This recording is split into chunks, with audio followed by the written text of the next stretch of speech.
Bueno, buenas tardes a todos y a todas. En esta clase, anteúltima clase del módulo 3 de la diplomatura en Filosofía de la Liberación. Bueno, hoy nos acompaña el querido amigo, colega Santiago Leudat. Bueno, con Santiago compartimos varios caminos, varios espacios y nos ha pedido que hagamos una corta presentación y le vamos a hacer caso solamente porque luego vamos a compartir tanto en el chat de la diplomatura de este año como, bueno, como nuestros espacios de CEFIL, la página de Santiago Liaudat, que es Ideas en Jaque, donde van a poder ver toda la amplia trayectoria como formador, como militante, como docente investigador, analista político y coordinador y promotor de redes justamente de donde ponemos eh, a circular ideas y militancias y experiencias del campo nacional y popular. Entonces, Santiago digo que es pensador argentino cuyas áreas de interés abarcan la filosofía de la liberación, la historia del pensamiento nacional y latinoamericano, los estudios de ciencia, tecnología y sociedad, y las dinámicas del desarrollo, la soberanía y la dependencia. Bueno, Santiago es parte también de CEFIL, que es la comunidad que organiza esta diplomatura y un gran amigo desde que iniciamos estos caminos de la filosofía de la liberación. Un fuerte abrazo, Santi, bienvenido y te damos la palabra. Bueno, buenas tardes. Ante todo, muchas gracias, Nadia, gracias a todo el equipo de la diplomatura, que, bueno, estuve intercambiando con Nadia algunos audios para pensar mi intervención hoy. Y claro, cuando la escuchaba, yo fui siguiendo, por supuesto, la difusión que hacían de las distintas clases, pero nunca lo había visto en su totalidad. Lo que ha sido el cuerpo docente de esta cohorte, lo que han sido los temas que han tocado, que ella me lo resumió muy bien en un audio, y realmente les digo que han tenido una formación de privilegio, ¿no? Esas experiencias formativas que uno con el tiempo mira hacia atrás y dice, pucha, qué plantel docente tuve, ¿no? Así que les tengo una sana envidia, no sé si la envidia puede ser sana, pero realmente es un plantel docente. Yo hice esta cohorte en la primer cohorte, por supuesto era otra etapa, recién iniciaba como experiencia formativa, y sinceramente no es comparable el nivel docente que ustedes han tenido en esta cohorte, así que sepan que han tenido una oportunidad realmente invalorable, ¿no? Y creo que es preciso ponerlo en valor, porque hay un gran trabajo militante detrás de esto, hay un gran esfuerzo institucional detrás de esto y de cada uno de los docentes que ha participado, así que mis reconocimientos para ellos y también para ustedes como estudiantes que eligen hacer este recorrido un poco a contrapelo, ¿no? de lo que es y sigue siendo todavía los enfoques dominantes en filosofía, en la academia. Bueno, elegir hacer este recorrido es siempre un desafío y es un poco cuesta arriba, ¿no? Porque va en contra de toda una estructura que sigue reproduciendo, ¿no? Un marco canónico. En mi experiencia personal, esta diplomatura fue muy importante y me gusta compartirlo acá con ustedes. Ahora precisamente estoy escribiendo un artículo, un capítulo de libro contando nuestra experiencia de enseñanza de la filosofía en la Universidad de La Plata. Y bueno, creo que ahí la diplomatura, que justo coincidió con el momento en que quedé a cargo de la cátedra de Introducción a la Filosofía, hubo una coincidencia y una sincronía muy particular que hizo que hubiera un diálogo muy fluido entre la diplomatura y lo que terminó siendo una propuesta pedagógica innovadora en el ámbito de la UNLP, donde enseñamos Introducción a la Filosofía desde un punto de vista dusseliano, podríamos decir, más que liberacionista, ¿no? Así que realmente esta diplomatura está haciendo historia y eso creo que está bueno saberlo. Es un hito y ustedes hoy están recorriendo ese hito. Seguramente con el tiempo queden vinculados o bien a la CEFIL o bien a la diplomatura o bien puedan en sus espacios de intervención llevar algo adelante de lo que han visto acá. Así que, nada, es muy lindo para mí ser docente de este espacio. Bueno, dicho eso, lo que pensé proponerles, por lo menos en este primer momento, Nadia comentó al pasar que yo tengo que retirarme unos minutos, 7 menos 10 cortamos, por lo menos mi presencia se corta, ustedes podrán seguir o hacer un receso, como prefieran, y vuelvo 7 y 5, ¿bien? Por un tema familiar. Así que tenemos un pequeño receso. Entonces, en este primer momento, que va a ser básicamente expositivo, tenemos media hora, 40 minutos para ello, pensé provocarlos. Me parece que ustedes están ya en la etapa eh, final o terminando esta experiencia formativa, están pensando ya sus trabajos finales, están, bueno, de hecho salió ahí una pregunta creo que de Ana Clara antes de comenzar, es natural que eso surja hacia el final un recorrido educativo, entonces es un buen momento para provocarlos con algunas preguntas, ¿no? Que son las preguntas que yo mismo me hago. En ese sentido, les abro cuáles son mis inquietudes y mis dudas y mis reflexiones en relación con el estado actual de la filosofía de la liberación. Lo primero que hay que decir es que la filosofía de la liberación, o la filosofía latinoamericana, yendo un poco más atrás en el tiempo, ya no podemos decir que es algo nuevo. Hay un recorrido del pensamiento latinoamericano, por lo menos de 2 siglos y medio, por lo menos, considerando la Ilustración americana como un momento inaugural del pensamiento latinoamericano, segunda mitad del siglo XVIII, básicamente jesuitas expulsos de América, pero que son americanos y que piensan como americanos, que van a dar las pautas o ciertas coordenadas a la crítica anticolonial que va a estar en la independencia hispanoamericana, pero también ilustrados americanos que no eran jesuitas, que continuaron en América y que se asentaron sobre todo en algunas universidades, como fue la de Chuquisaca. Entonces uno ubica ahí el nacer de un pensar americano, ¿no? Que indudablemente es antecedente directo de la filosofía de la liberación. Incluso podríamos ir un poquito más atrás, ¿no?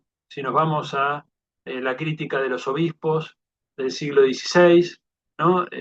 Montesinos, Bartolomé de las Casas y unos cuantos más, que fueron europeos asentados en América, que se incorporan a la problemática americana y que van a denunciar básicamente los efectos del colonialismo brutal, ¿no? Que se estaba llevando adelante y van a proponer otro modelo de diálogo entre culturas, etcétera, etcétera, ¿no? Cosas que supongo que ustedes ya habrán visto en la figura de Bartolomé de las Casas particularmente. Entonces, sea que tomemos el siglo XVI, sea que tomemos a un ilustrador como puede ser Guamán Poma de Ayala, o que tomemos los relatos y las crónicas del Inca Garcilaso de la Vega en el siglo XVI-XVII, es decir, cualquiera de estos hitos que tomemos nos da la pauta de que no estamos iniciando de cero, que tenemos una historia. Tenemos una historia. Esto tiene ciertas consecuencias, asumir que hay una historia. Consecuencias que implican que debe haber una acumulación de debates y un avance y una evolución en los debates. Es decir, no podemos seguir debatiendo lo que se debatía hace 50, 100 o 200 años. Alguno me dirá con razón, y propongo que anoten sus inquietudes para el momento del intercambio, sus críticas a mi enfoque. Alguno dirá, bueno, pero la problemática de la dependencia sigue siendo la que estructura la realidad latinoamericana. Por supuesto que sí, yo estoy de acuerdo, es mi punto de vista también. Sí, creo que sigue siendo la contradicción principal, ¿no? La dependencia, el colonialismo, el neocolonialismo, ¿no? Los distintos nombres que asume esto, el eurocentrismo, llámenle como quieran, sigue siendo el punto cero de cualquier análisis de la realidad latinoamericana. Ahora bien, por un lado, los mecanismos del colonialismo han evolucionado en el tiempo.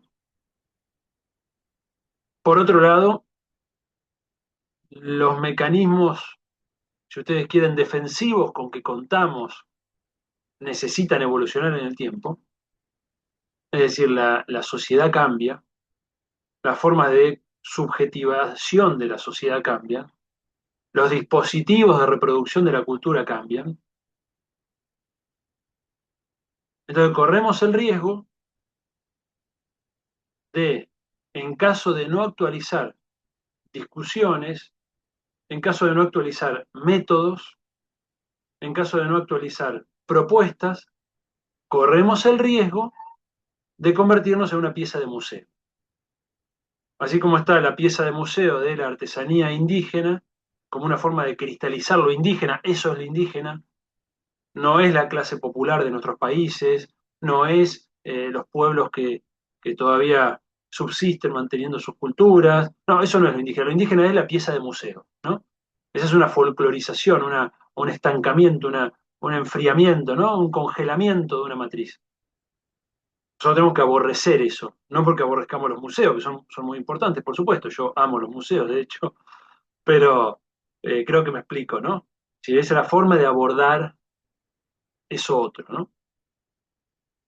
Si nosotros no reconocemos un sendero acumulativo de debates y siempre estamos partiendo de cero, corremos el riesgo de volvernos una pieza de museo, lo que en términos concretos sería volverse una especialidad académica más. Si la filosofía de la liberación, si el pensamiento latinoamericano se vuelven una subdisciplina más del ámbito de las ciencias sociales y humanidades, estamos matando al pensamiento latinoamericano.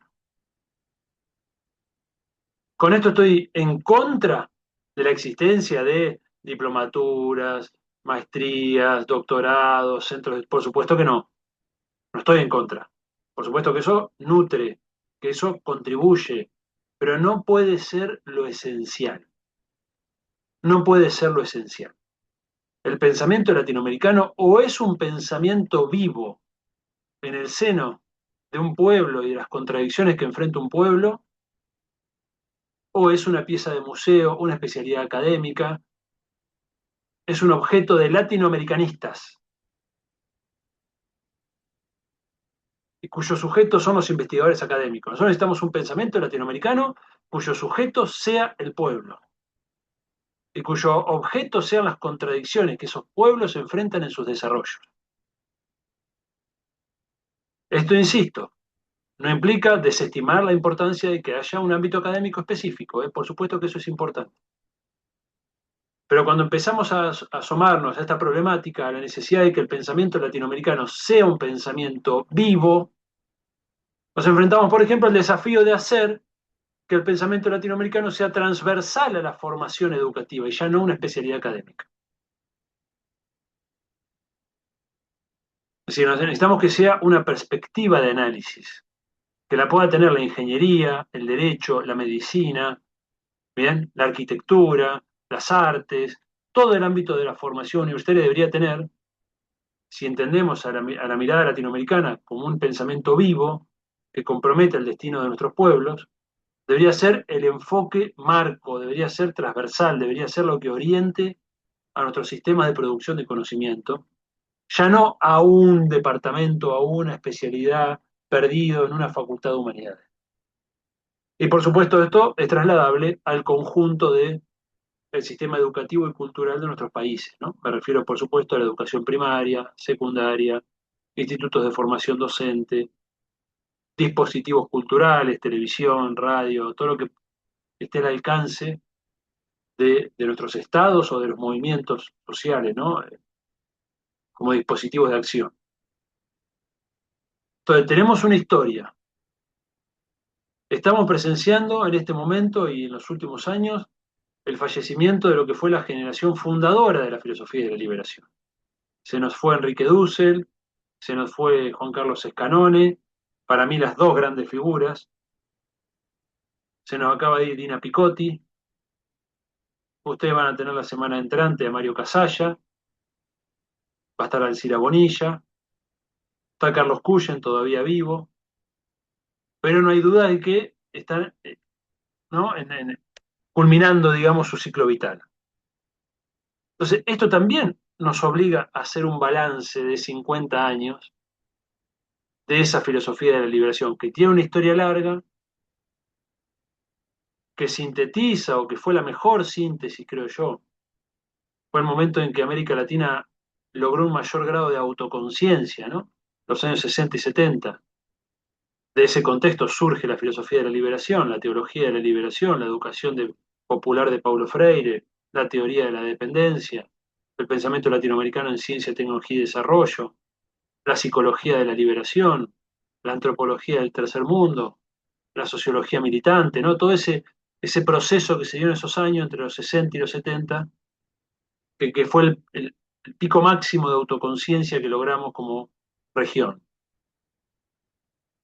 De ahí emergió este fruto fantástico que fue la filosofía de la liberación y que gracias a la acción a lo largo de toda una vida de estos nombres que mencioné y algunos más, logró arraigar a nivel latinoamericano en algunos nichos en cada país, en algunos casos con mayor impacto en la esfera pública, en otros con menos, pero más o menos podemos decir hubo un trabajo de siembra importante, es decir, cumplieron. La generación fundadora cumplió. La pregunta que sigue a esto, y es la provocación de este encuentro de hoy, es, bueno, ¿y cuál va a ser la tarea de nuestra generación? ¿Cuál es el desafío que nosotros tenemos por delante, ahora que ellos ya no están? Ahora que ellos ya cumplieron con la primera etapa, que es generar un marco filosófico, sistémico, una crítica profunda a la tradición occidental de la filosofía, habernos abierto los ojos en materia de ética, de política, de teología, ¿no? En infinidad de áreas, en la dimensión histórica. Entonces la pregunta que debemos hacernos es, ¿vamos a seguir arando sobre la misma tierra? ¿O nuestra tarea en cambio ahora es generar nuevas preguntas? ¿Tiene sentido volver sobre los mismos tópicos que ellos ya abordaron a lo largo de 50 años? ¿O tenemos la tarea, la responsabilidad y la obligación de plantearnos nuevos desafíos? ¿Se imaginan cuál es mi respuesta, no? La forma de mantener vivo un pensamiento latinoamericano es actualizándolo frente a los desafíos de la hora. Eso es lo que ellos hicieron en los años 60 y 70. Ellos estuvieron a la altura de su historia. Ellos estuvieron a la altura de un momento en que América Latina requería dar ese salto en materia filosófica, y así lo hicieron, lo sostuvieron a lo largo de toda una vida, con momentos de mayor soledad, con momentos de mayor expansión, sin importar incluso, diría, esa soledad por momentos o ese aislamiento, resistiéndolo. ¿Por qué? Porque tenían en claro una perspectiva. Abrazaban una causa que entendían que era justa, que era necesaria, que era la causa básicamente de la descolonización filosófica, ¿no? Ahora bien, si nosotros nos dedicamos únicamente a ser hermeneutas, exégetas de los textos clásicos de la filosofía de la liberación, corremos el riesgo de matar lo que ellos crearon.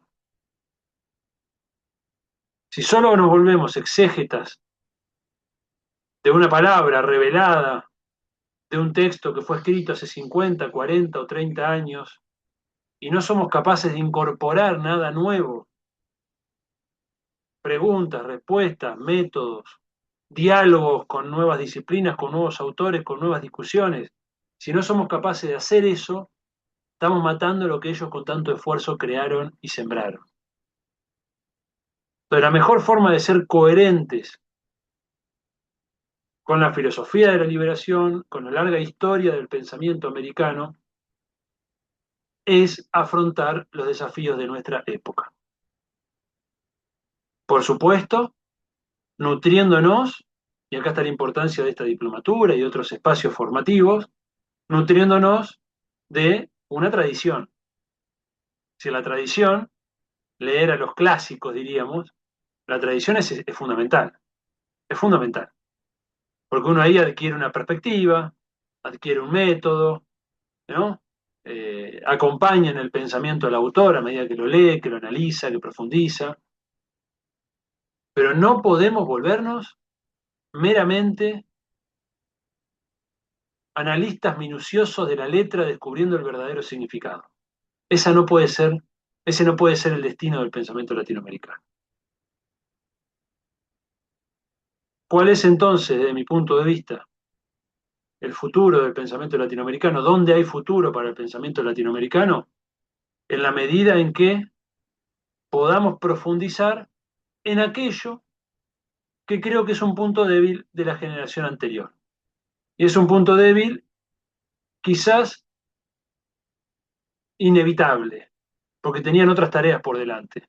No, las tareas que tuvieron por delante eran básicamente desmontar el canon filosófico occidental. Pucha, sí es una tarea importante, ¿no? Entonces, no podemos pedirle todo a un puñado de personas que han pensado con tal profundidad. Pero no deja de ser eh, un abordaje limitado a la hora de afrontar determinados problemas del presente. Entonces, partiendo de esa perspectiva que ellos han formulado, partiendo de esa tradición centenaria que tenemos de reflexión latinoamericana, creo que hoy necesitamos profundizar en la discusión operativa, en la discusión concreta, en cómo se traduce la filosofía de la liberación en los distintos ámbitos de la vida social. Acá, por supuesto, tenemos algunos antecedentes. De hecho, Nadia me contó que algo de esto ya estuvieron viendo en clases pasadas y me alegra mucho porque me da la pauta de que es una preocupación compartida. Así que hay una búsqueda en ese sentido, en traducir operacionalmente la filosofía de la liberación a los distintos terrenos, o el pensamiento latinoamericano a los distintos terrenos. A qué me refiero con esto? Bueno, hablemos de economía. Hay una reflexión dusseliana en economía muy profunda, como saben, ¿no? 16 tesis de economía política. Nos da todo un marco filosófico, nos da un marco para pensar una serie de cuestiones muy importantes, sobre todo en el plano de los fines, ¿no? Los fines de la economía. Si es una economía para la vida o si es una economía para el lucro y en definitiva para la muerte, ¿no? Básicamente este es el esquema dusseliano. Entonces, en la economía para la vida entra la importancia de la armonía con la naturaleza, porque sin naturaleza no hay vida. Entra el papel de el trabajo como ámbito de realización humana y no solamente como mercancía o no como mercancía. Entra una economía que debe ser regulada para obedecer al mandato máximo, que es el mandato de la reproducción de la vida. Es decir, pero es una discusión de fines. Nosotros necesitamos avanzar en el ámbito de la economía, en cómo se traduce eso en medios. ¿Cuáles son los medios para lograr esa economía para la vida? No en términos abstractos, aunque puede haber una discusión abstracta y es válida en materia de medios, sino en términos concretos. ¿Qué implica hoy, en el escenario económico actual, con la composición de la clase trabajadora, con la composición del capital, con las dinámicas de internacionalización del capital, con la degradación del Estado que venimos evidenciando, con las dinámicas del capital digital financiero? ¿En qué implica una economía para la vida en la era de las plataformas?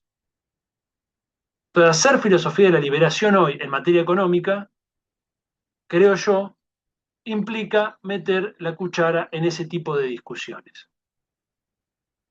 ¿Qué implica hacer economía para la vida en la era de las plataformas? Porque si no estamos discutiendo algo que para el quehacer de la gestión pública o incluso frente a la mirada social o de nuestros colegas académicos, no deja de ser un marco teórico que muchas veces no ofrece respuestas. Y creo que una debilidad que tenemos es precisamente no lograr ofrecer respuestas. Porque uno piensa, un pensamiento liberal o neoliberal, bueno, tiene respuesta para todos estos temas de la economía. Un pensamiento marxista, tiene respuestas, que fue construyendo a lo largo de su historia. Hoy quizá menos claro cuáles son frente a algunos de estos temas, pero básicamente siguen con un esquema de socialización de los medios de producción, etcétera. Es una respuesta, es una respuesta.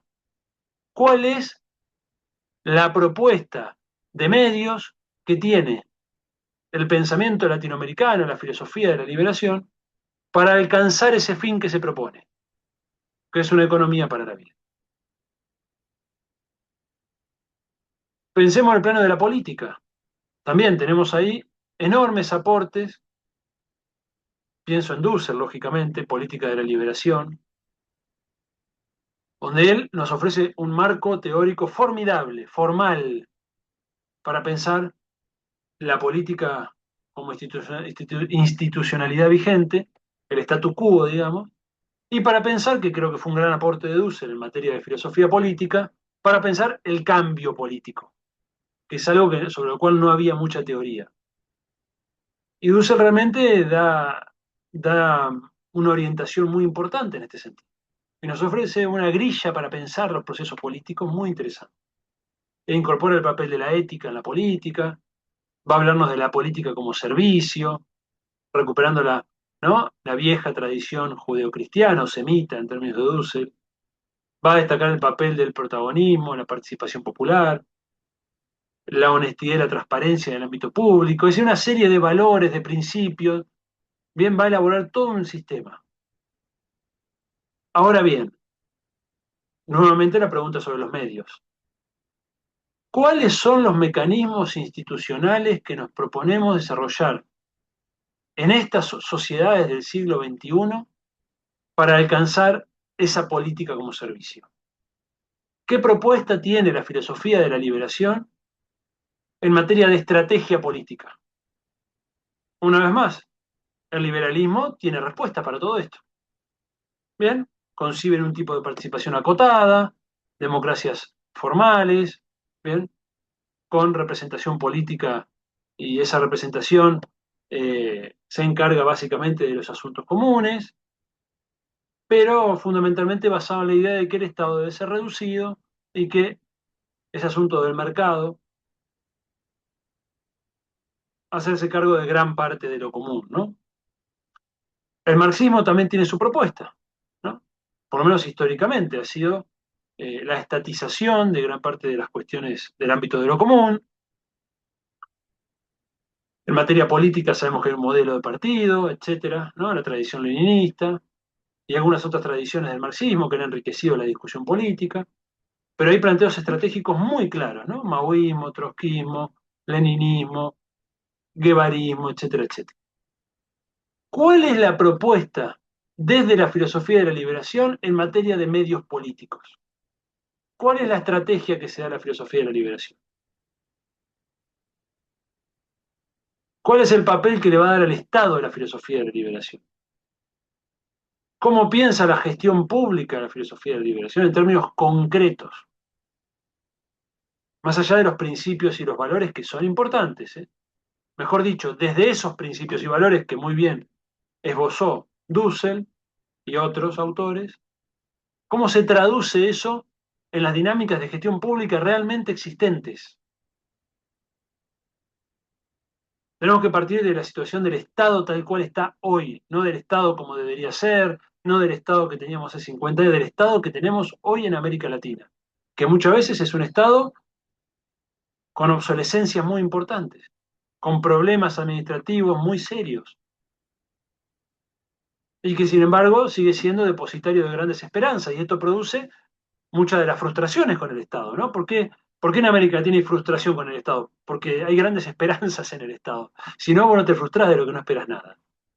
Si hay frustración respecto al Estado, porque la sociedad sigue esperando cosas del Estado que el Estado no ha sido capaz de responder. Fundamentalmente a la gran problemática latinoamericana, que es la problemática del desarrollo. Vamos al tercer plano, la cultura. Mencioné economía, mencioné política y mencioné cultura. Yo suelo usar esa tríada para ordenar mi pensamiento, ¿no? Economía, política, cultura. En cultura, por supuesto, doy cuenta de un aspecto que incorpora la subjetividad, ¿no? Es decir, cultura es educación, es subjetividad, es todo el magma social de ideas, creencias, opiniones, representaciones, todo lo que hace a la construcción de la subjetividad y de la intersubjetividad, ¿no? En el ámbito de la cultura sucede lo mismo que en el ámbito de la economía y la política. En el ámbito de la cultura se ha desarrollado una crítica muy importante, muy rica en la tradición latinoamericana, al colonialismo cultural, al canon académico, a la tradición filosófica occidental. Tenemos una larga historia, una gran riqueza en ese plano. Tenemos un proyecto todavía planteado abstractamente, pero que nos da una guía de descolonización. Perfecto, buenísimo. El desafío que tenemos es avanzar en los medios de esa descolonización, gente. ¿Cuáles son los medios que nos proponemos? Institucionales y no solo institucionales. También los medios sociales, populares, el papel de la comunidad en esa descolonización. ¿Cómo nos proponemos avanzar en concreto en descolonizar la educación, la cultura, las mentes de nuestras sociedades? Porque déjenme decirle, no sé si se dieron cuenta, supongo que sí, no estaríamos ganando la batalla cultural en este momento. Entonces, frente a ese retroceso que estamos teniendo, insisto en el riesgo, ¿no? Corremos el riesgo de encerrarnos sobre nosotros mismos, reproduciendo un conjunto de textos sagrados y volviéndonos una secta como tantas otras que ha habido en nuestra historia. Si hacemos eso, insisto, estamos tirando por la borda el esfuerzo de las generaciones anteriores. Nuestro desafío es, en la era de las plataformas, en esta era de sociedad fragmentada, dividida, líquida, neoliberal hasta el tuétano, ¿cómo empezamos a pensar en grande? ¿Cómo empezamos a pensar la transformación desde la filosofía de la liberación de la cultura de nuestros países? Ya no solamente de nuestro pequeño reducto de comodidad. Y es una discusión de carácter estratégico, en todos los planos, en la economía, en la política y en la cultura. Y por estrategia me refiero a la definición de etapas, de objetivos, de actores, de alianzas. Eso es estrategia. Eso es estrategia. Si qué aliados contamos para avanzar en una discusión de la economía para la vida,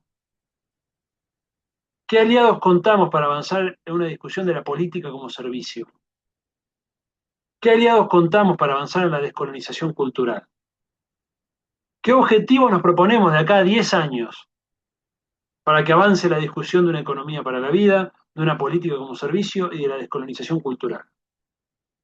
¿Qué metas nos trazamos? ¿A qué actores esperamos movilizar? ¿A los sindicatos? ¿A los partidos? ¿A la sociedad civil abstracta como suma de individuos? ¿A las instituciones educativas? ¿Al ámbito de la producción de contenidos audiovisuales? ¿Impactar ahí?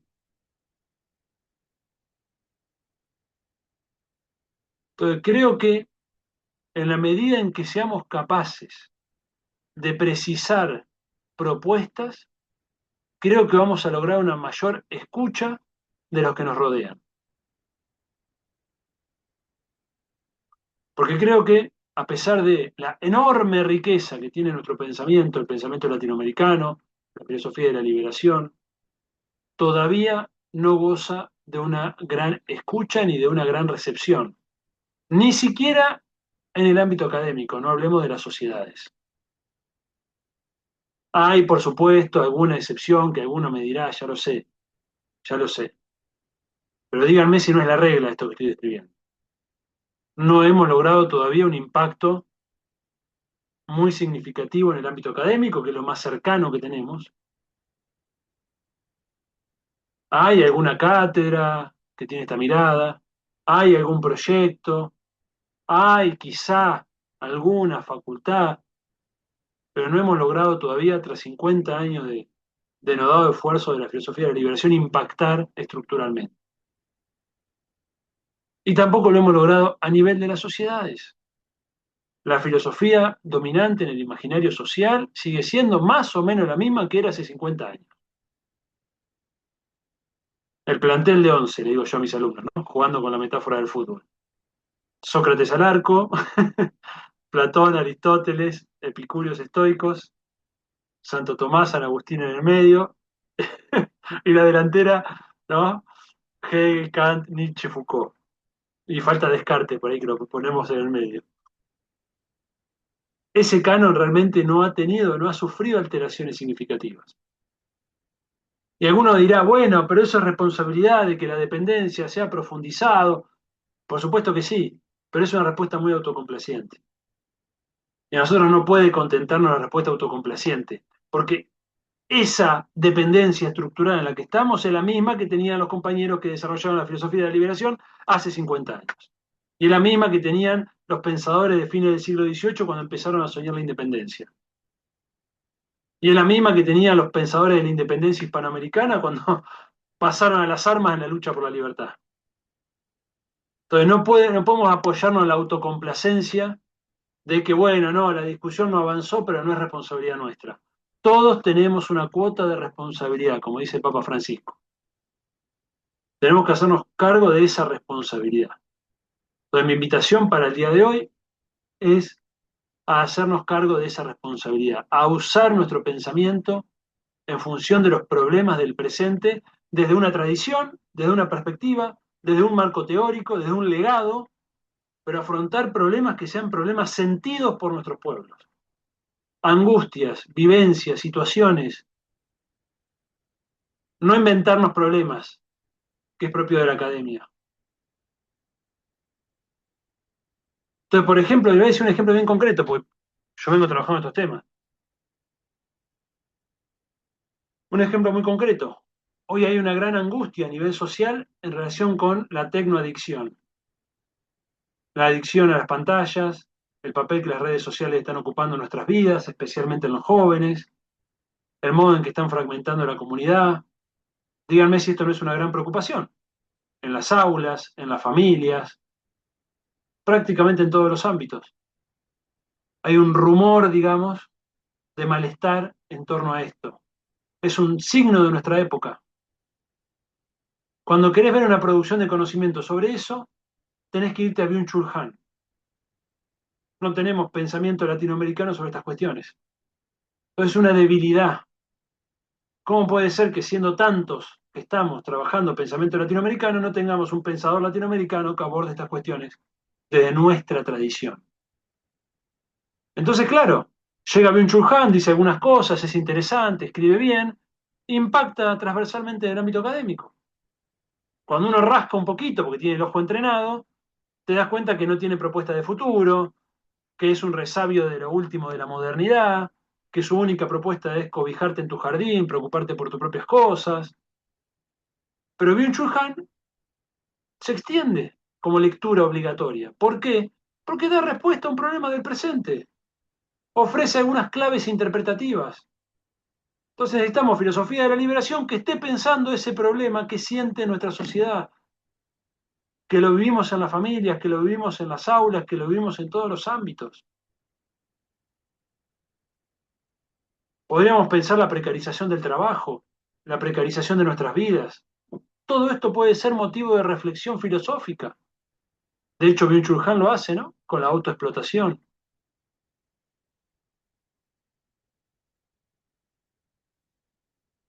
Y así hay una cantidad de temas del presente e incluso diría más, del futuro, a los cuales tenemos que anticiparnos comenzando a elaborar respuestas. Nuestros colegas académicos, y no pienso en el pueblo porque es una abstracción, pienso en nuestros colegas académicos, muchas veces no nos dan pelota, perdón la expresión, pero es la realidad, porque sienten que lo que tenemos para decir no les aporta algo concreto, no es que hay un prejuicio contrario a nuestra tradición de pensamiento. En muchos casos incluso puede haber hasta una simpatía, porque bueno, es latinoamericano, ¿no? Eso genera una simpatía. Pero no le estamos ofreciendo respuestas a cuestiones que afrontan como problemáticas en sus disciplinas, en sus discusiones. Y esto, doy fe de esto porque me ha pasado en el ámbito del laboratorio al que pertenezco, que digan, che, muy bien lo de ustedes, está buenísimo, pero entonces, tenemos que avanzar en estas cuestiones, gente. Esa es mi propuesta. Cada uno tendrá su orientación por su formación, habrá gente que venga del ámbito de la abogacía y estará interesado en pensar el derecho, habrá gente que venga del ámbito de la educación y esté interesado en pensar la educación, gente que venga del ámbito de la teología y pensará la teología. En todos los ámbitos Hay problemas académicos, abstractos, obtrusos, de especialistas, que es una opción de vida si quieren, pero que no puede ser la tónica del conjunto. Mi invitación es al conjunto a que se anime a pensar por sí mismo, no a buscar la respuesta que dieron Dussel, Canone, Kusch, a problemas que no existían en su época, sino que cada uno se atreva a pensar desde la perspectiva que aprendieron en este curso, en esta diplomatura, a pensar problemas actuales y futuros de nuestras sociedades. Y pensar operacionalmente, concretamente, instrumentalmente, estratégicamente, cómo se afrontan esos problemas. No ser diagnosticadores, sino ser diagnosticadores, porque el diagnóstico es necesario, pero ser sobre todo personas de acción, porque la filosofía de la liberación debe ser ante todo una filosofía de la praxis. Entonces, cada una de las áreas que se les ocurra, la que se les ocurra, a las que ustedes pertenezcan, porque no los conozco, en todas hay temas que están planteados en la agenda en este momento. Entonces, la propuesta concreta es esa. Bien, llego hasta acá, les dejo abierta la discusión, me retiro 10 minutitos y vuelvo para que se enojen conmigo y discutamos un ratito. Bueno, buenísimo. Eh, bueno, yo les propongo que tomemos estos 10 minutitos como un cortecito y quienes gusten pueden ir formulando preguntas o comentarios aquí en el chat para apenas venga Santiago, las podamos compartir con él, ¿sí? Si les parece, nos encontramos en 10 minutitos.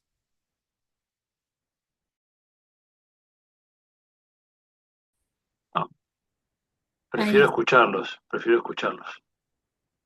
Bueno, entonces, en base al planteo que nos hizo Santiago, bueno, ¿hay algún comentario, pregunta, reflexión?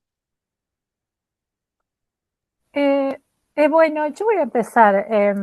Santiago, tengo un reto, o sea, me has lanzado un reto muy difícil, porque yo soy historiadora de grado y me dedico a la historia de la muerte y de los cementerios. Y para nosotros pensar la muerte, eh, obviamente que los historiadores argentinos estamos muy influenciados por la escuela de los Annales francesa, y casi que reproducimos textualmente los periodos de comprensión y distintas formas de morir que han tenido los seres humanos en Europa, las reproducimos en la Argentina. Una de mis ofensas cuando hice el posgrado en esta especialidad era que yo decía al grupo que teníamos que pensar la muerte, según nos decía Waldo Ansaldi, en los tiempos lentos que tiene América Latina y en un fraseado de stoccato, como nos decía un sociólogo español, con estas historias mixtas, como decía también Waldo Ansaldi, porque nosotros tenemos superposición de muchas cosas en América Latina y no podíamos reproducir lo que un tal Philips Aries hablaba de 4 etapas de forma de morir para la historia del mundo o de Occidente, cosas que no se reproducían, muchas no se reproducen tal cual para por lo menos la realidad de nuestra Argentina. Por ejemplo, muchos autores, Norbert Elías, Philippe Ariès, bueno, muchos, el mismo Byung-Chul Han en Desaparición de los Rituales, han hablado de la muerte medicalizada, de la muerte negada, o sea, la muerte hospitalizada, la muerte como tabú. Hoy en día ya hasta hacemos el cuerpo, lo llevamos a su mínima expresión, que es cremarlo. Bueno, entonces este periodo que comenzaba en los 70, en los 50, 60, estaba datado para Francia, no es así para América Latina. Yo refunfuñaba porque haciendo historia local del interior de la Argentina, aún la muerte tiene la capacidad de alterar el ritmo lógico de algunos pueblos, del ritmo cotidiano de algunos pueblos. Entonces yo, por ese lado, y tengo que dar una charla para Uruguay ahora el viernes, sobre historiografía de la muerte en Argentina. Y mi principal idea es justamente que tenemos que hacer nuevas preguntas y pensar nuevos tiempos propios de la historia latinoamericana de la muerte. Ya mismo Claudio Lomitz, que escribió la idea de la muerte en México, esbozó algunas críticas a este pan-occidentalismo, que es un eurocentrismo en realidad, ¿no? Porque nosotros somos otro occidente, o somos el occidente otro, pero pensarnos un poco de liberarnos de estas categorías conceptuales con las que ellos piensan y nos piensan, que nosotros generemos otras categorías conceptuales. Creo que va a ser un desafío a lo largo de mi vida poder mezclar o fusionar la filosofía de la liberación en este ámbito de investigación. Gracias.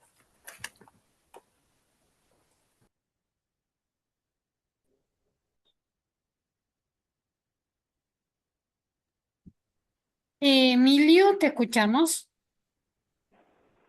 Okay. Buenas tardes a todas. Un gusto poder saludarles desde México. Sí me escucho, ¿verdad? Muchas gracias. Sí, muchas gracias, Santiago, por compartir esta charla. Justo en estos días he estado pensando en esta cartografía que hemos ido realizando a partir de los comentarios que surgieron con la sesión de Nadia, precisamente hace 8 días, cómo hemos ido cartografiando estas sesiones con estos profes que ya comentabas, que nos han llevado por distintos senderos. Y me parece interesante este emplazamiento que haces, de alguna manera, de la preocupación que ya Dussel hacía en la filosofía de la liberación, ¿no? De poder pensar los temas apropiados y no de moda, sino los temas apropiados y de época, a propósito de las categorías pertinentes. Y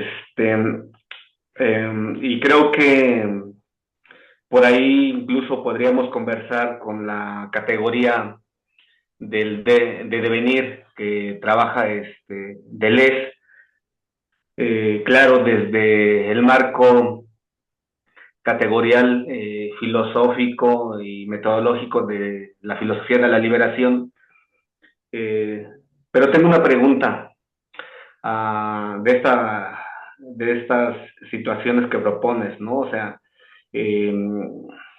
¿cómo pensar precisamente esas respuestas del presente y del futuro para convertirnos en actuantes, o para poder actuar sobre las problemáticas sin caer como en la trampa del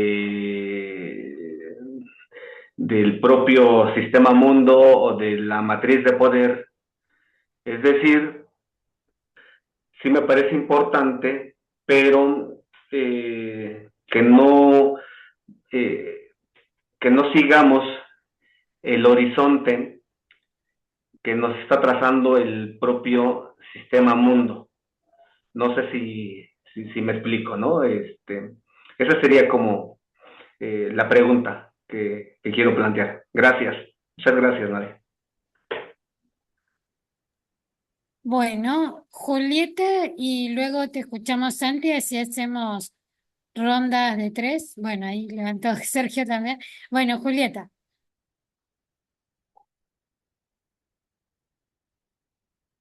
Disculpa, soy Fernando, lo que pasa es que no cambié el nombre y está con el nombre de mi compañero. Dale. Dame un segundo. Listo. Yo me quedo con una preocupación, no llegué desde el inicio, pero por la última parte de la intervención me parece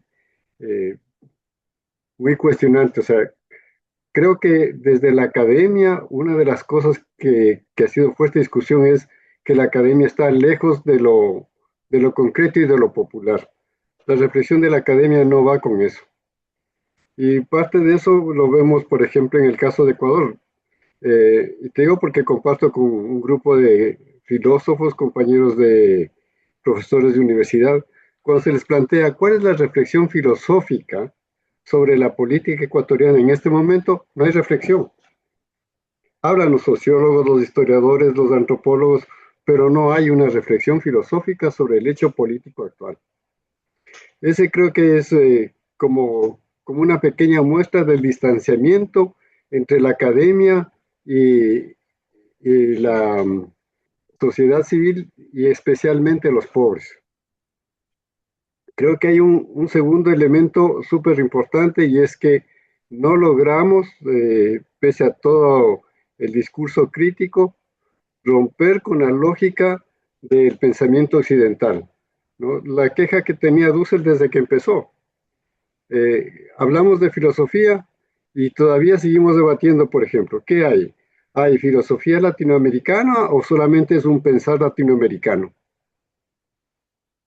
O sea, una cosa a estas alturas para unos absurda, para otros totalmente válida. Para ellos, para algunos, nosotros no hacemos filosofía. A lo sumo pensamos latinoamericanamente, ¿no? Eh, Hay otro tema central, ¿no es cierto? Y en eso tiene razón en la exposición, es decir, algunos consideran que incluso filosofía de la liberación está muerta. Yo comentaba hace un par de clases anteriores que en efecto aquí hay incluso un libro que reproduce una tesis donde dicen que la filosofía de la liberación está muerta, ya acabó, y es más, es heredera de una filosofía occidental y hay una crítica acérrima al punto de partida antropológico de Arturo Roy. Entonces, si la academia está tan distante, eh, no hay esa reflexión, ni va a haber cambio ni propuesta. Las propuestas siempre son, hay que educar, pero ¿en qué educamos? Y siempre los sectores un poco que podrían tener un planteamiento están al margen de ese poder. Entonces nuestras experiencias son experiencias pequeñas, son experiencias como para decir, miren que sí se puede, pero es muy localizado. Ahora, quiero ver un tercer punto de reflexión que es el hecho de la importancia de también recuperar en este contexto de globalización lo local. Entonces, ¿cómo también transmites identidad y fortaleces esa identidad, ¿no es cierto?, a través de la incorporación y la investigación desde ese pensamiento. En nuestro caso, el pensamiento de los pueblos eh, originarios de Ecuador, que no ha sido estudiado, que no ha sido comprendido, que no ha sido realmente incorporado a un pensar filosófico. Creo que esos son núcleos en los que poco, mucho, pero estamos tratando de avanzar, pero es una problemática súper fuerte. Es Sansón y Goliat. Esos son los que tienes al frente y tú eres un pequeño David ahí haciendo un artículo, peleándote con uno, con otro, pero no da para tanto. Y hasta ahí me quedo yo. Bueno, si les parece, hacemos hasta ahí y luego en una segunda ronda van Luis y Celina. ¿Te parece, Santi? Como quieran. Yo tengo debilidad de palabra. Una vez que arranco, difícil que pare. Quizá mejor que hable Celina y Luis. Dale, dale, por eso preguntaba. Bueno, vamos Luis, Celina, como gusten, inicien.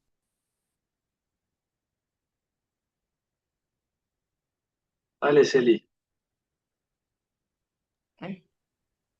No, Luis estaba primero, por eso. No, dos cositas. Una que es una pregunta como para que arranque, si no parece. Es decir, ¿cómo precisar esto que vos llamás el enfoque de la filosofía de la liberación? Porque me parece que ahí hay una cuestión que tiene que ver con una serie de coordenadas, ¿no? Que podrían ser válidas en todos los campos de desempeño. Entonces, eso habría que precisarlo un poquito más, porque me parece que eso también organizaría el proceso que cada uno, bueno, yo me pongo un poco en un nosotros ahora en la diplomatura, estamos haciendo de comprensión de un montón de conceptos, de aportes que vienen desde ese campo. Entonces, bueno, justamente para operacionalizar. Y yo ahí, entonces, pienso, por ejemplo, algunos organizadores que me parece que podrían estar en este enfoque, pero no sé si son o no lo son.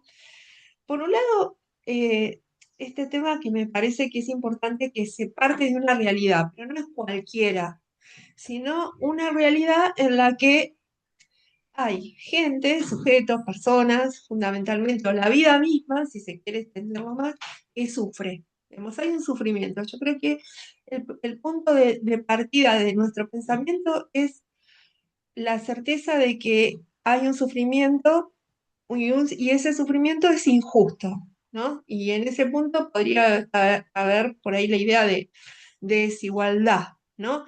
Pero este sufrimiento lo sufren personas que también piensan, es decir, que también pueden proponer sus propias soluciones, ¿no? No es como sea, bueno, un sujeto pasivo que uno va a ayudar, se supone. Otra segunda coordenada me parece que es el tema de la apropiación de conceptos, es decir, buscar conceptos en la filosofía o en los distintos campos para poder pensar justamente esa realidad de sufrimiento y ahí también generar una propuesta. Es decir, como que el enfoque latinoamericano estaría buscando en todas las culturas, no solamente en lo que podrían ser, como decía el compañero, ¿no? Rescatar también el pensamiento de los pueblos aborígenes, sino en cualquier pensamiento que se produce, conceptos pensados como herramientas para entender y poder operar sobre esa realidad. Y lo tercero me parece como en estos enfoques, ¿no?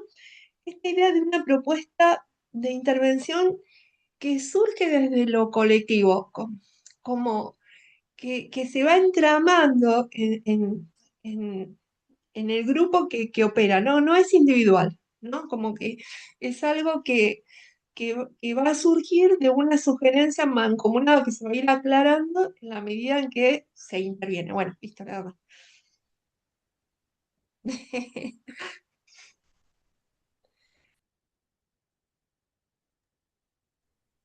Gracias, Eli.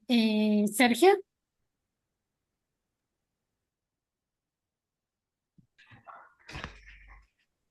Hola, ¿cómo estás, Santiago? Hemos compartido, creo, otro ámbito, pero no me acuerdo en este momento. Como nos dijo Nadia, yo recién me había escrito unas cuestiones y digo, bueno, voy a compartirlas porque digo, tenemos los qué de que nos dijo ahí Santiago acerca de nuestros pensadores que nos han precedido. Los cómo, tenemos que ir por los cómo, por las estrategias. Visto las estrategias desde un punto de vista de Pichon Rivière, que yo laburo la psicología social, es el conjunto de acciones, de pensamientos y de todo lo que contiene para poder llegar a un determinado fin, ¿no es cierto? ¿No es cierto? Y los medios para enfrentar al, ya sea el neoliberalismo o el tecnofeudalismo. Pero en mi caso yo quiero hablar de la fase experiencial, no tanto de las cuestiones teóricas porque no es mi fuerte, pero quiero compartir con ustedes. En la fase gremial he trabajado como periodista y he trabajado como gremialista dentro del periodismo, o sea, algo bien concreto y de la cuestión de liberación. En Teología de la Liberación, que hemos compartido acá con Pablo varias cuestiones, varias charlas anteriores, lo hice en comunidades de base y en el Monte Santiagueño hasta la formación del MOCASE y después post-MOCASE y ahora y hasta hace poco con la universidad, la UNICAN, la Universidad Santiagueña, de campesina santiagueña, que estuve trabajando en la parte de comunicación. En agricultura familiar estuve 20 años, acá en la provincia de San Luis, de donde les estoy hablando, y el año pasado me pasaron la motosierra. Estuve trabajando con los pequeños productores, los cabriteros, con todo un desarrollo que es acorde a todo esto de la filosofía de la liberación. Y en psicología social con grupos comunitarios diversos. Y en todos los casos, los obstáculos claros y notorios que quiero subrayar porque son bien prácticos es, por un lado, el gran poder de fuego de las políticas neoliberales que se apropian no solo de las palabras, sino de las prácticas promovidas por nosotros de los ámbitos de liberación. Pero como hay un poder muy fuerte, se disputa y se apropia de esos aspectos, ¿no? Tanto del decir como del hacer. Y tampoco tienen problemas en suprimir al otro que le está molestando, de cualquier manera. Nosotros pedimos un permiso para todo y nos hemos vuelto hasta conservadores en nuestras acciones, mientras que ellos no tienen ningún prurito en que si tienen que matar a alguien lo matan, en que si tienen que echar a alguien lo echan, si lo tienen que condenar al hambre lo condenan, y estamos viendo los comportamientos que tenemos por parte de quienes ejercen el Estado acá en nuestro país. En segundo término, tenemos las traiciones internas. Hay muchas traiciones internas. Y ese es un aspecto que yo lo he vivido y lo sigo viviendo en este tiempo y tengo para dar muchos ejemplos.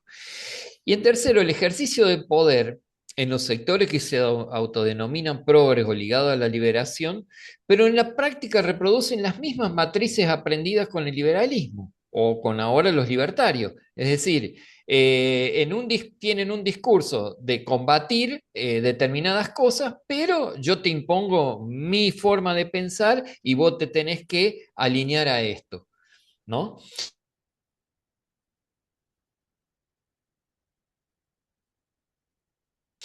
Y de la mirada crítica, pero no nos subsumimos a esos proyectos. Bueno, puedo seguir con eso, pero en honor a una propuesta, y me dice que mi conexión es inestable, dígame si se corta. Yo creo que es necesaria la operación desde la transdisciplinariedad, como lo plantea Dussel, en el caso de los profesionales, pero fundamentalmente es caminar junto al pueblo. No podemos caminar divorciados de él ni imponer al pueblo. No es porque si no volvemos a repetir acciones de dominación. Y mira, voy a dar un ejemplo muy, muy actual. Mañana se vota en Mendoza en la legislatura la cuestión del proyecto San Jorge, que es un proyecto gigantesco para la cuestión de imponer la explotación del cobre en Uspallata. No tiene licencia social. Hay una parte del pueblo que se va a ir a manifestar a la legislatura, por supuesto que los van a cagar a palo, porque Cornejo se maneja con los mismos parámetros que Milei.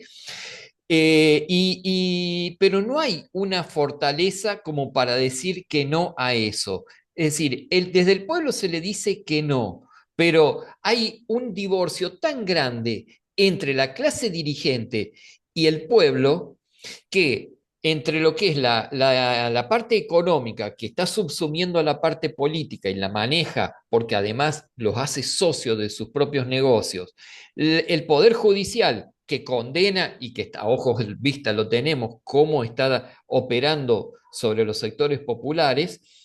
Y después tenemos el factor de los medios masivos de comunicación que cierra completamente ese esquema de poder. Es decir, tenemos que hacer disputa de poder, pero nosotros tenemos la onda de David y los otros son como Goliat. Esperemos que un ondazo de los nuestros pueda llegar a surtir efecto. Bueno, me paro ahí porque tengo ejemplos, tengo un montón sobre todas estas cuestiones que he relatado, pero exclusivamente desde la experiencia, se los digo, porque yo creo que desde ahí es donde tenemos que operar. Si ya tenemos un bagaje y tenemos una fortaleza de quienes nos han precedido, bueno, veamos desde la experiencia cómo nos podemos organizar. Y desde eso la transdisciplinariedad. Nosotros en el caso de la psicología social, Pichon Rivière dio sobradas muestras de eso. Bueno, eso. Bueno, Luis.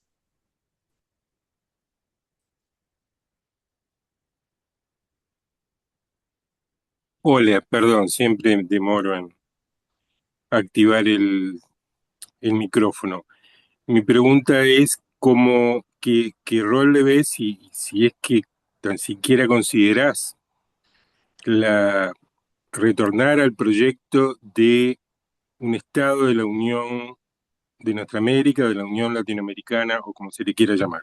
Hemos dejado en la práctica, en el olvido, la Unión, Liga y Confederación Perpetua de los tratados del Congreso de Panamá, convocado por Bolívar y su idea de una nación de repúblicas. Y todos los proyectos integracionistas desde fines del siglo XIX hasta el presente, no se han animado en ningún caso a formular un proyecto de Estado confederal o con la denominación que se quiera.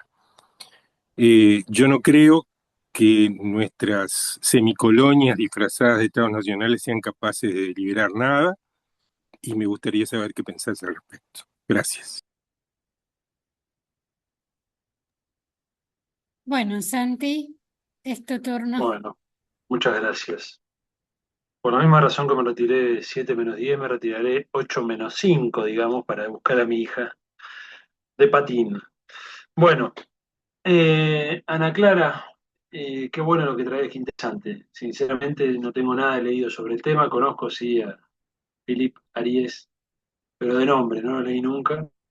Me parece muy, muy interesante tu presencia acá, ese puente que podés establecer entre la filosofía de la liberación y la pregunta por la muerte y pensar la muerte. Realmente me parece muy interesante. No es un tema que yo tenga en absoluto pensado, así que no voy a opinar sobre algo que me resulta tan distante, pero me parece muy, muy, muy interesante esa búsqueda que están haciendo ahí de pensarlo desde América Latina, ¿no? Con una periodización latinoamericana.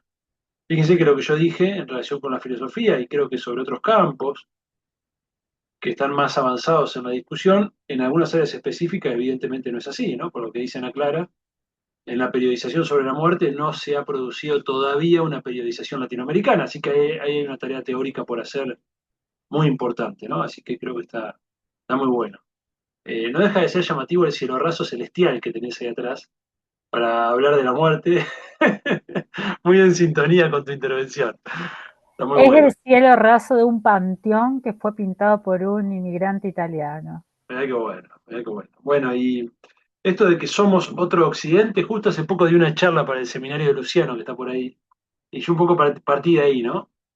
Esa pregunta y resolverlo como vos lo planteaste, ¿no? Un occidente periférico, y creo que asumir ese lugar tiene ciertas consecuencias, así que cualquier cosa después te comparto esa charla. Bueno, Emilio de México plantea ahí una cuestión desde Dussel, ¿no? Los temas apropiados. Me hizo acordar mucho a Oscar Barsavsky con su idea del criterio de importancia, ¿no? A la hora de definir los problemas, establecer un criterio de importancia. Efectivamente creo que es así. Y él se preguntaba, lo anoté la pregunta, ¿no? De Emilio, ¿cómo pensar esos problemas sin caer en la trampa del sistema, de la matriz del poder? ¿Cómo salir del horizonte del sistema mundo? Mira, es una pregunta fantástica. Yo te diría que la traduzcas en alguna pregunta un poco más concreta y te la plantees como trabajo final de integración. Parece que es una buena pregunta. Esa es una pregunta a futuro, ¿no? Pero yo te sugeriría que la bajes de ese plano de abstracción y la lleves a algún plano más concreto, ¿no? Es decir, si a vos te interesa más el plano de la política o el plano de la economía o el plano de la cultura, que vayas por una de esas vías, ¿no? Es decir, ¿qué cambios, qué mecanismos puedo pensar yo para evitar ser deglutido, digamos, por estas gran fauces del neoliberalismo, como describía Sergio, ¿no? Esta capacidad del capitalismo de metabolizarlo todo.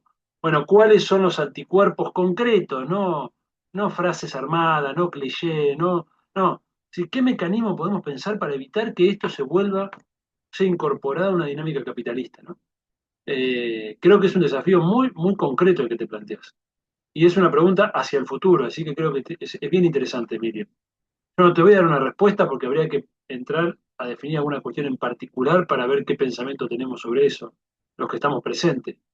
Pero sin dudas hay antecedentes que puedas explorar sobre cualquier tema prácticamente que quieras abordar, y en todo caso sería cuestión de, desde esos antecedentes, ver cómo podés ofrecer alguna respuesta en las coordenadas actuales, ¿no?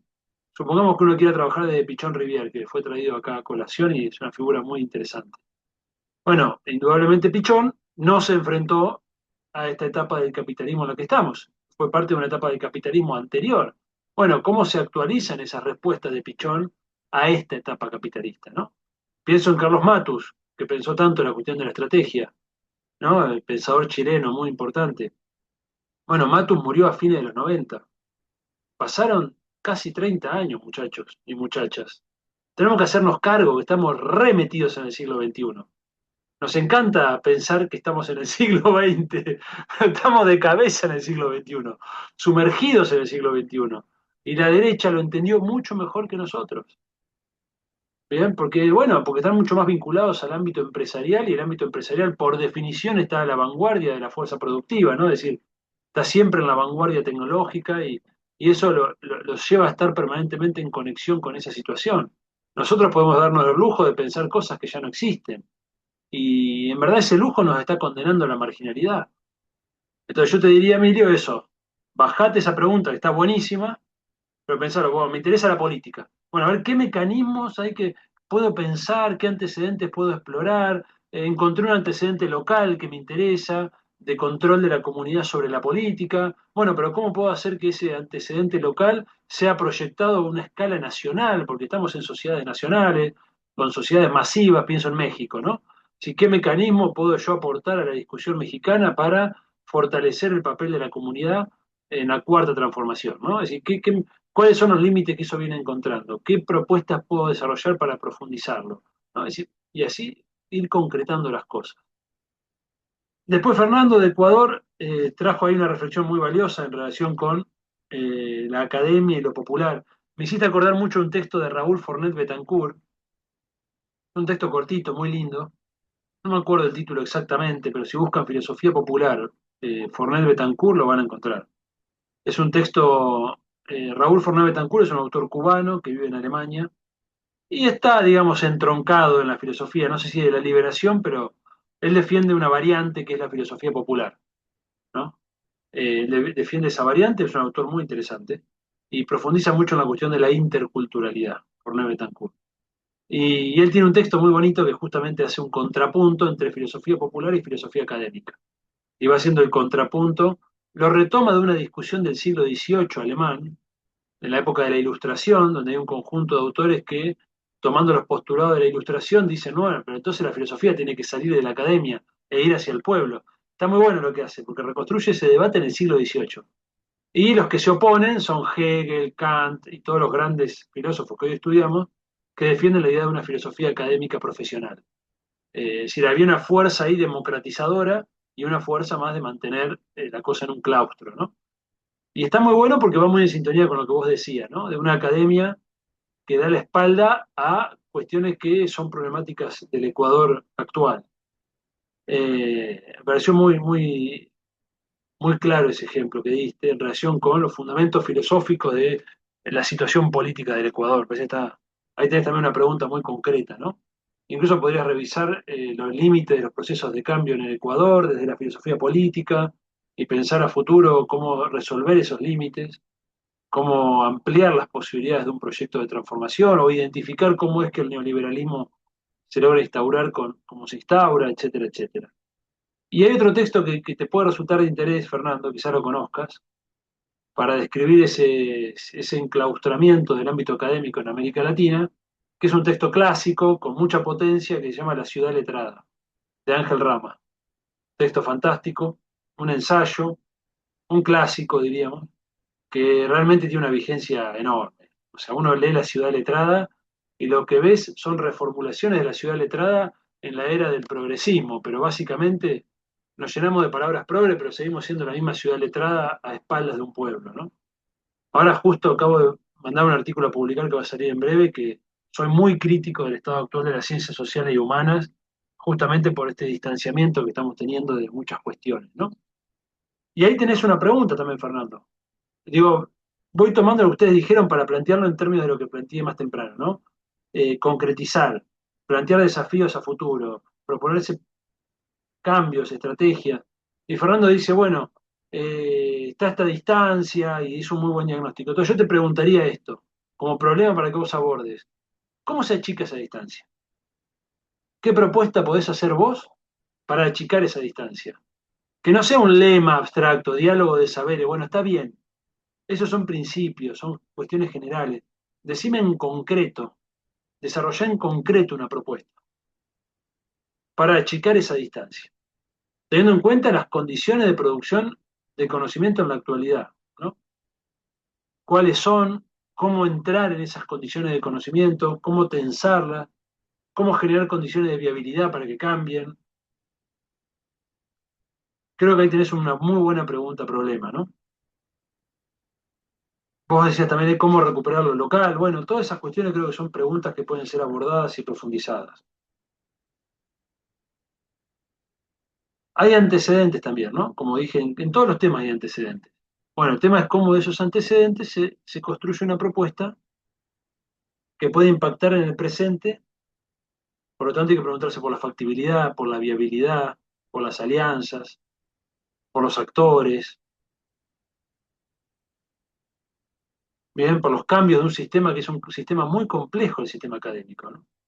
También hay que conocer la academia, cómo funciona, los mecanismos de evaluación, los mecanismos de validación, las redes de reconocimiento, porque si no estamos hablando en el aire, estamos tirando petardos, tiramos un tiro al aire a ver si pasa un pájaro y le pegamos. Así no vamos a pegar nunca un pájaro. Entonces tenemos que conocer cómo funciona la universidad. Si realmente queremos cambiarla, conozcamos cómo funciona. Porque no es que todos los universitarios son una manga de salames que no ven la realidad como la vemos nosotros. Si arrancamos ahí, ya arrancamos mal. Bien, nuestros colegas son gente que trabajan, que tratan de hacer su trabajo más o menos bien, que han adquirido cierta formación, seguramente eurocéntrica, porque es lo dominante. Bien, pero es necesario profundizar. ¿Y cómo se introduce el cambio en un sistema de esa complejidad? ¿Por dónde se le entra? Incluso hay teorías del cambio de sistema, ¿no? Que se pueden profundizar, ¿no? Teoría de sistemas que uno dice, bueno, a ver cómo se cambia un sistema. Porque si no, estamos como pedaleando en el aire, enojándonos con la realidad porque la realidad no se corresponde con nuestros deseos o como creemos que debería ser la realidad. Entonces, profundicemos en estas discusiones, que son discusiones de política científica, de política del conocimiento, de política educativa. Bien, en la medida que nosotros seamos capaces de concretizar estas propuestas, vamos a ir a hablar con los hacedores de políticas, vamos a ir a hablar con nuestros colegas y al menos nos van a escuchar. Ah, decía, mira, vos tenés una propuesta, mira qué me estás planteando, qué interesante. O no, che, lo que estás planteando es utópico, no me interesa, bueno, pero al menos te escucharon. Hoy no nos escuchan, hoy no tenemos interlocución. Bueno, ahí creo que se planteó una pregunta interesante, o varias preguntas, Fernando, ¿no? Celina hizo un aporte interesante a la hora de precisar el enfoque. Me parece que está bueno, Celi. Yo te diría, no te quedes ahí, ¿bien? Pasá por ahí. Es importante precisar el enfoque, porque eso te va a ordenar, pero podés estar toda una vida precisando el enfoque. Y la precisión que puedas adquirir siempre va a ser precaria. Y no hay que tenerle miedo a la precariedad. Porque también son precarios los fundamentos del marxismo, son precarios los fundamentos del liberalismo, son precarios los fundamentos del estructuralismo y de cualquier corriente que se les ocurra. Bien, siempre hay un grado de precariedad. Siempre. En nosotros también. Y empezamos a hilar fino en algunas cuestiones, hay elementos que no están saldados. No podemos establecer un dogma, no somos una iglesia. Eso no existe. Entonces está muy bien, por supuesto, precisar algunas coordenadas porque uno lo ordena, bien, está muy bien, pero no te quedes ahí. Vos ahí diste tres sobre coordenadas, yo podría hablarte de situacionalidad, vos decías partir de una realidad. Bueno, la situacionalidad es el anclaje en la tierra, en el paisaje, decía Kush. Freire decía, ¿no? Pensar con la cabeza donde pisan los pies. Ese elemento está presente en la tradición latinoamericana, ¿no? Es decir, ubicarnos en el territorio en el que estamos, en nuestra tradición, en nuestra cultura. Eso es la situacionalidad. Te agregaría la historicidad. Lo contrario de la historicidad es un pensamiento deductivo, dogmático, que asume elementos que están dados de una vez y para siempre y busca eh, encontrar en la realidad elementos que verifiquen ese pensamiento presupuesto. Nosotros tenemos que partir de la historicidad de los conceptos. Los conceptos son productos históricos y que en nuestro caso surgen de una historia concreta, que es la historia de este occidente periférico que somos, de esta hibridación de elementos culturales judeocristianos, ¿no? Helénicos, grecolatinos y afroindoamericanos. De esa gran síntesis que se produce, que es nuestra historia específica de una región subordinada a otra.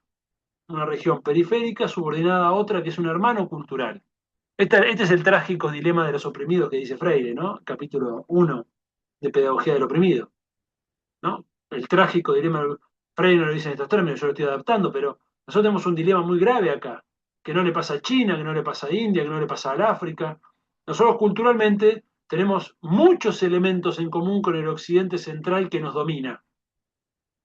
Entonces esto permanentemente genera discusiones. Acá tenemos en Argentina sectores del peronismo que están apoyando el Tratado de Libre Comercio con Estados Unidos. Esto es gravísimo desde mi punto de vista. Es gravísimo e inentendible el acuerdo Milei-Trump, ¿no? Digo, a eso le llamo Tratado de Libre Comercio, el acuerdo Milei-Trump. Y sin embargo, eso es posible, ¿por qué? Porque esos sectores entienden que como somos culturalmente semejantes al Occidente, tenemos que alinearnos con Occidente frente al Oriente emergente. Me refiero puntualmente al espacio de Moreno.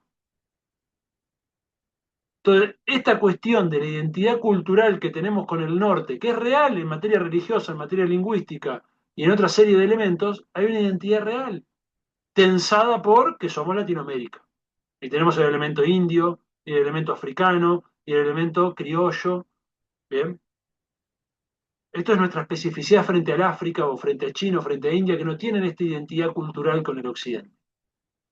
Tienen otras lenguas, otras religiones, y eso les ha permitido en el tiempo sostener proyectos de autodeterminación. Entonces, Celi, yo te agregaría historicidad, te agregaría situacionalidad, y vos, yo te agregaría criticidad, ¿no? La criticidad creo que tiene que ver en América Latina y la tradición latinoamericana con la opción por los pobres, o la opción por el oprimido, llamarlo así. Por los pobres, que no es solo el pobre material, esto para quien conoce la opción por la pobreza sabe que esto está muy especificado, ¿no? Francisco lo reformula y a mí me gusta mucho cómo cuidar la fragilidad.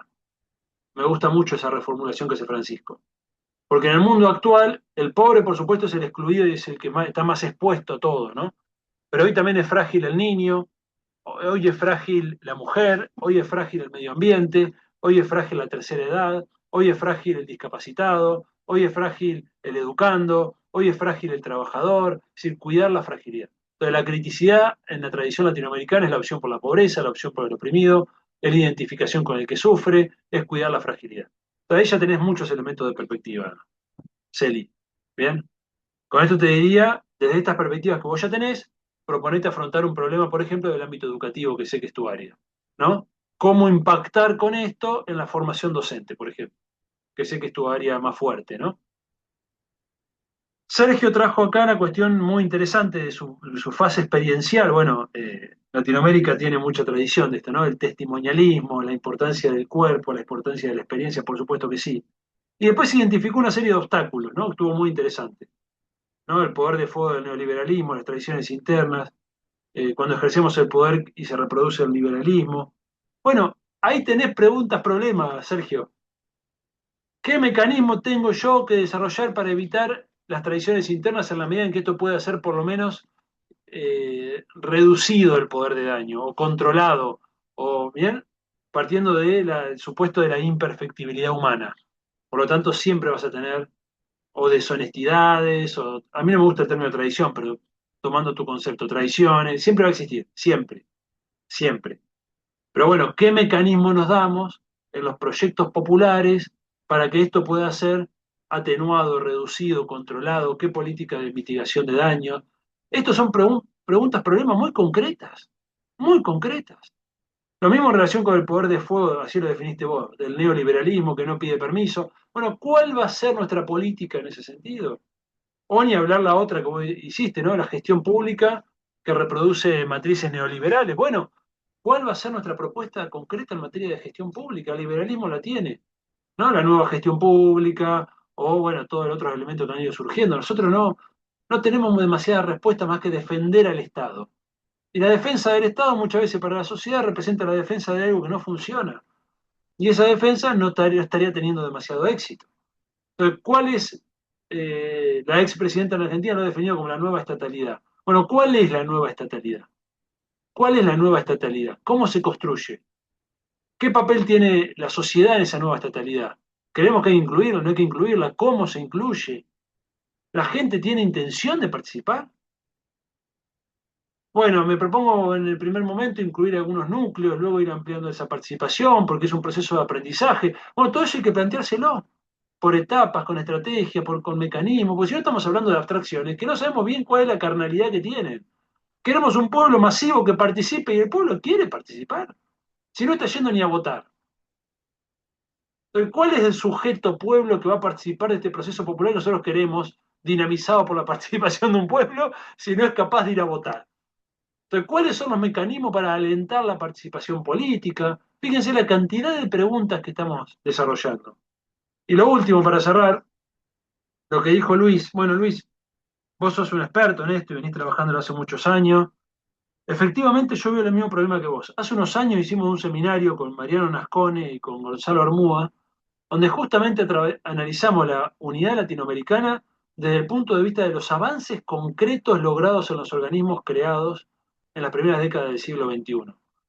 Porque la verdad que también integración por arriba, sin integraciones de nivel meso y micro, tienen pies de barro, ¿no? Te asume Mauricio Macri en Argentina, te saca el país de la CELAC, te lo saca de la UNASUR, y así con otros presidentes latinoamericanos, chau CELAC, chau UNASUR, no tenemos nada de la noche a la mañana. Entonces ahí hay mucho para profundizar, hicimos un seminario específico sobre eso, de qué avances concretos se habían hecho para partir sobre algo cuando quedamos planteando un nuevo proceso de integración regional. Entonces creo que nos hace falta profundizar mucho. Por ejemplo, en el ámbito universitario, hay, hoy tenemos posibilidades concretas de avanzar en grados de articulación crecientes en la universidad. Y sin embargo no lo hacemos. Entonces, si las universidades no lo hacen, ¿por qué esperamos que la política llegue algún día a ser gobierno y que impulse el proceso de integración regional? Cuando la universidad, por ejemplo, no lo hace. Y no hay nada que impida a la universidad avanzar en procesos de integración regional. Porque realmente hay un clima favorable a eso, no hay nada que lo impida. ¿Por qué no lo hacemos? ¿Por qué no nos integramos más? ¿Qué estrategia nos damos para lograr mayores niveles de integración por abajo, desde la universidad, desde la educación, desde la filosofía, desde la teología, desde todos los ámbitos? Porque si no, termina siendo una especie de discurso vacío. Y eso es un problema. Y la otra gran pregunta que yo me hago en esta materia, Luis, y te invito a que la hagas, hace años la tengo planteada como pregunta de investigación, pero nunca la encaré, porque siempre las agendas de investigación me llevan para otros lados. Pero una gran pregunta que yo tengo es, ¿cuál es el deseo, la representación, la existencia del concepto de unidad latinoamericana en el imaginario social de nuestros países? ¿Por qué no avanzamos en una encuesta, en un proceso de entrevistas en profundidad, para conocer qué realmente piensan nuestros pueblos de la unidad latinoamericana? ¿Existe un deseo de unidad, más allá de los núcleos políticos o militantes? ¿Existe ese deseo? ¿O es un proyecto que hoy está anclado en determinados núcleos, en determinadas tradiciones, pero no ancla en los pueblos? Porque si no ancla en los pueblos, tenemos que arrancar por ahí. Es una duda que tengo, ¿eh? Es una pregunta. Me gustaría que realmente haya algún grupo o una red latinoamericana que se proponga estudiar cuál es el anclaje social de la idea de la unidad latinoamericana. ¿Existe ese anclaje? Y le hago otra pregunta para esa misma red de investigación. La otra pregunta es, ¿cuál es el grado de eurocentrismo que tenemos en nuestra cultura? ¿Cómo operacionalizamos el concepto de eurocentrismo para que no quede en una reflexión abstracta y pase a ser algo concreto? ¿Cómo medir eurocentrismo? ¿Podemos hacer un indicador de eurocentrismo? ¿Con qué preguntas se operacionaliza eso? Para poder hacer un proceso de encuestas masivas y de profundización en entrevistas, identificando grupos poblacionales, regiones, ver cómo funciona esto en las provincias del interior, en las ciudades portuarias, para ver si las tesis que siempre sostuvimos son reales o no son reales, ¿no? Porque siempre dijimos, por ejemplo, en Argentina hay una tradición muy fuerte que dice, la ciudad-puerto es europeizada, las provincias tienen mayor anclaje de lo popular, lo tradicional latinoamericano. Bueno, vamos a ver si es así, vamos a medirlo, vamos a indagar qué piensa nuestra sociedad, para partir desde ahí, para tener datos concretos.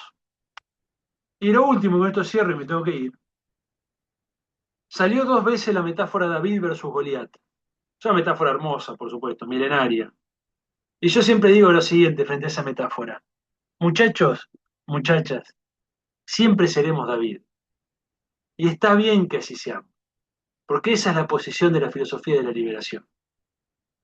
Si fuéramos Goliat, no estaríamos haciendo filosofía de la liberación. Estaríamos haciendo otro tipo de filosofía. Nuestra esencia es ser Cristo, nuestra esencia es ser David, nuestra esencia es ser Guevara, nuestra esencia es ser los grandes luchadores de la historia y luchadoras. Siempre la filosofía de la liberación debe estar del lado del oprimido. Siempre seremos David. Entonces no tengamos miedo a esa posición. ¿Bien? Porque el día que seamos Goliat, surgirán nuevas contradicciones de ese sistema social, surgirán nuevas opresiones y la filosofía de la liberación deberá estar del lado de los nuevos oprimidos. Así que siempre, por definición, la filosofía de la liberación será David, ¿no? Gente, los dejo, me tengo que ir volando, les agradezco una vez más y bueno, a disposición para lo que quieran. Santi, muchísimas Gracias, gracias. Santiago. Gracias a Muchas todos. gracias. Nos Gracias. vemos la Bueno, próxima gracias semana. Santi. Nos vemos. Gracias, Adiós. buenas tardes a todas, a todos. Chao, chao. Una buena noche para todos y todas. Buenas Buenas noches. noches. Gracias.